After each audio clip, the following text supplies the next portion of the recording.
The political landscape in Bangladesh is entering a highly uncertain phase as the nation prepares for its 13th national parliamentary election, scheduled for February 12, 2026. The political climate has intensified significantly following the return of Tarique Rahman, who was formally appointed chairman of the BNP on Friday, Jan 9, 2026, after a 17-year exile. This event has mobilized his supporters and prompted a fundamental strategic realignment within the opposition. Within days of his return, Rahman and his daughter completed their national identity card and voter registration. The Election Commission has stated that the process adhered to all existing laws. However, the notable speed of the registration, facilitated by the current interim government, has sparked public discussion.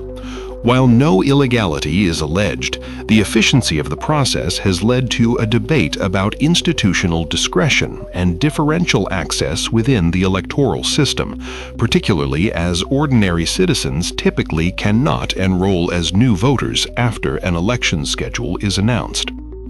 This political reconfiguration is occurring in the immediate aftermath of the death of BNP chairperson and former Prime Minister Begum Khaleda, which marked an end of a major era in the nation's politics.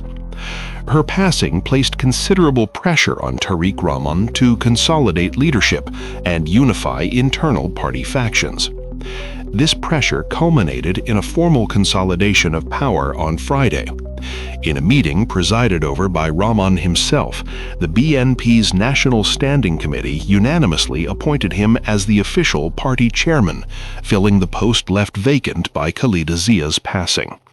According to a party statement, the move was made in line with the BNP's constitution and officially places him at the top of the party's leadership structure. At an organizational level, the BNP has moved decisively to expand its coalition, bringing in figures like VP Nurul Haq Noor and Rashid Khan from the Gono Odekar movement. This expansion, however, has coincided with internal shifts.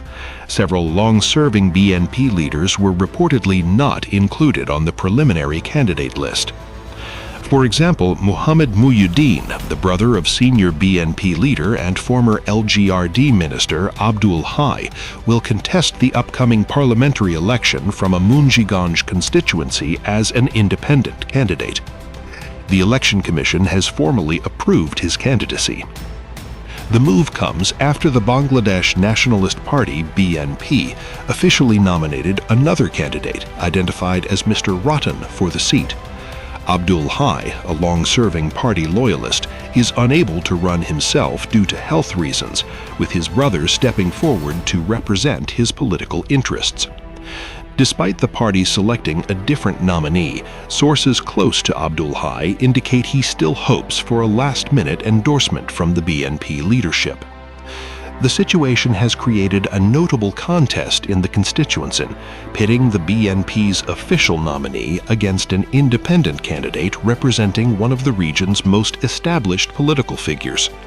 This development highlights potential internal divisions within the party's local branch ahead of the election, highlighting a strategic change where perceived electability and alliance building appear to be prioritized over seniority or historical party loyalty.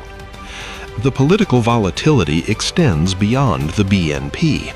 The National Citizen Party, NCP, has experienced the resignation of at least 30 senior leaders, including recognizable figures like Dr. Tasneem Jara, Nusrat Tabassum, and Tasnuva Jabin, who may now contest as independents. The resignations followed the party's decision to join an alliance led by Jamaat-e-Islami, with departing members citing a contradiction with the party's founding principles. Separately, the involvement of Liberal Democratic Party (LDP) President Colonel retired Oli Ahmed, a recognized freedom fighter, in the same Jamaat-led coalition has reignited a national debate. Supporters of the move describe it as political pragmatism necessary for coalition politics. Critics, however, view it as an ideological compromise that sacrifices historical accountability for electoral calculation. Bangladesh's electoral framework contributes to this fluid political environment. The legal requirements for forming a political party and for candidates to contest elections are minimal. Eligibility for parliament rests on citizenship, age, and voter registration, with no specified political or educational qualifications. This openness reflects a democratic ideal of inclusivity, but also highlights structural tensions. As the international community watches closely, the February 2026 election is set to be more than a contest for parliamentary seats. It will serve as a broader test of institutional integrity, historical accountability, and what ultimately defines political legitimacy.